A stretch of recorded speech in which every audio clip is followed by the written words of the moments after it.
be talking about the world's first insane asylum, London's Bethlem Royal Hospital, which was founded in 1247. The facility was founded by an Italian bishop and built atop a sewer that frequently overflowed. Two ominous figures greeted you as you entered into the grounds of Bethlem, one named Melancholy, who appeared calm, and the other named Raving Madness, who is chained and angry.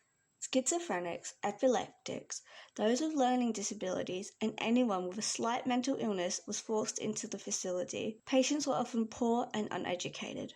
Treatments in the facility were experimental and very often did more damage than good to the patients the staff were supposed to be helping. Here are a few of the treatments that were supposed to help. Rotational therapy. A patient was placed into a chair that was suspended from the ceiling. The chair was then spun around, sometimes at more than 100 rotations a minute. The patient would often vomit, and this was seen as a good sign that the rotational therapy was helping. Ice baths. A patient was forced into a bath of ice-cold water and left there for quite a while. Bloodletting. Leeches were placed onto patients. Blistering, which involved placing abrasive substances on the patient's skin, causing them to blister. Corporal punishments. The shock of corporal punishment was believed to cure some conditions. Isolation. Isolation was supposed to help the patients come to their senses. Patients were very often chained up, placed into stocks, beaten and starved. Many patients did not survive long at the asylum, and their bodies were placed into mass graves on the property. Bethlem only had a 15% cure rate. Some patients were sent out into the streets of London to beg for money to help fund the facility. There was a time period when the facility would open its doors to the public and allow them to enter the asylum.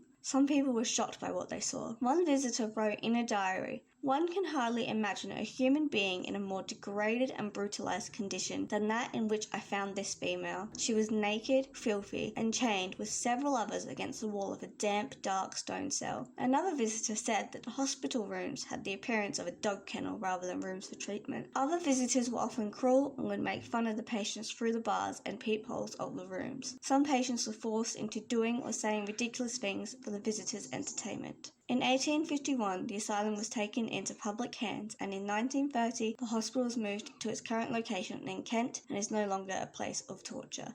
That's all for today. Thank you for watching.